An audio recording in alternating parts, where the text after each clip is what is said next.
It's a delayed schedule. We're on a schedule.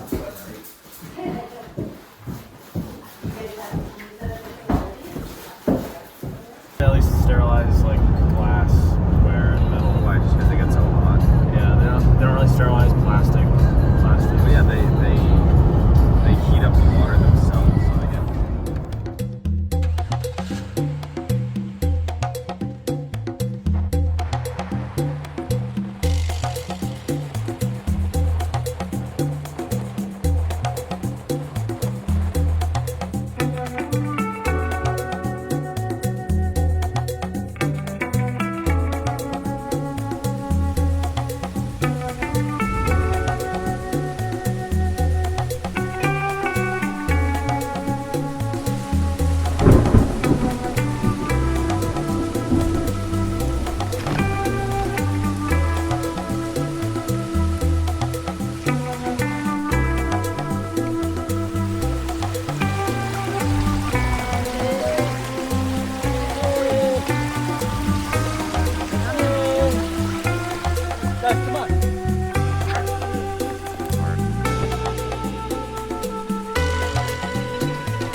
Gentlemen, dinner is served.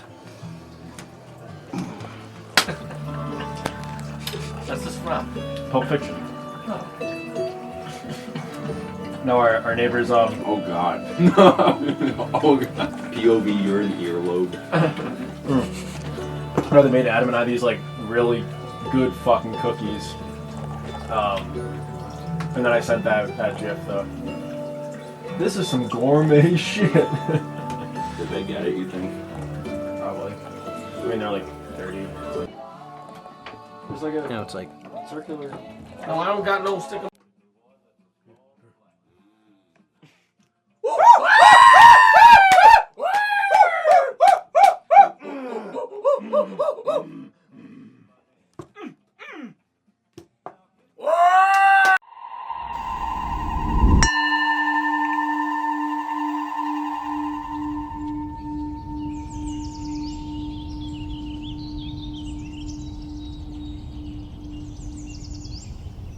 Are you okay?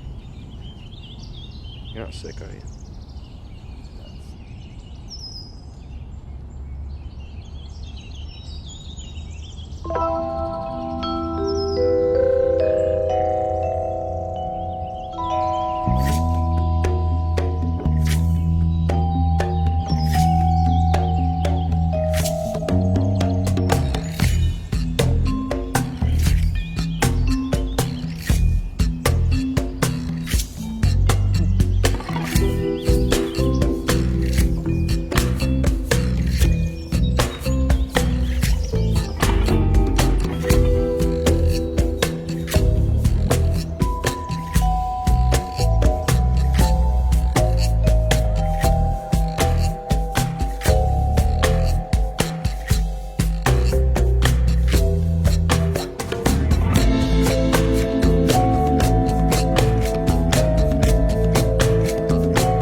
Officer Leland's field report.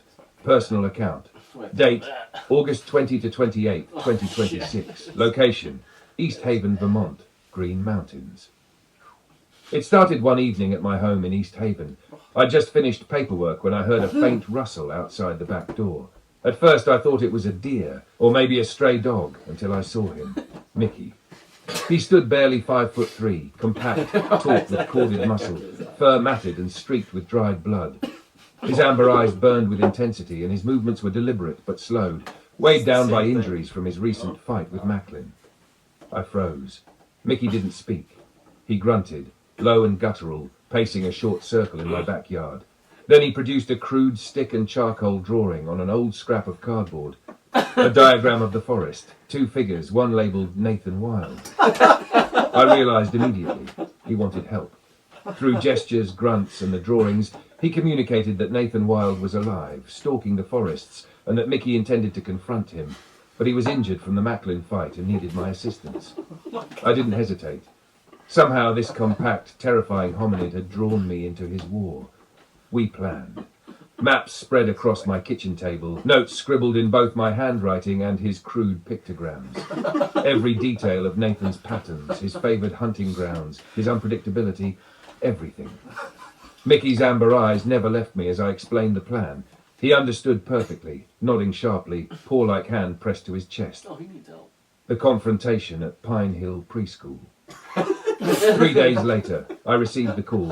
A strange figure had been seen stalking the Pine Hill Preschool at dusk. I arrived to find teachers herding children into the building, screaming as a tall, gangly figure, Nathan Wild, moved between trees, swaying and jerking unnervingly. And then I saw Mickey emerge from the tree line. Despite his injuries, he moved with explosive speed, circling Nathan. The 2 locked eyes, growls vibrating through the air like low thunder. I could only watch as they collided, teeth snapping, claws raking at limbs. The children's screams pierced the night. Teachers ushered them indoors while I fired warning shots into the air. Nathan pinned Mickey to the ground, looming above him, a grotesque shadow of sinew and malice, claws poised over Mickey's head. I had no choice.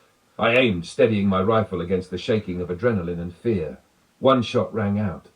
Nathan collapsed immediately, lifeless. Mickey staggered to his feet, bleeding and bruised, but alive. He approached me slowly, and I could swear he almost smiled, a flash of appreciation in those amber eyes. Then, almost delicately, he picked up an iPhone left behind by the preschool staff, or perhaps by a passerby. For the first time in years, he raised it to his face.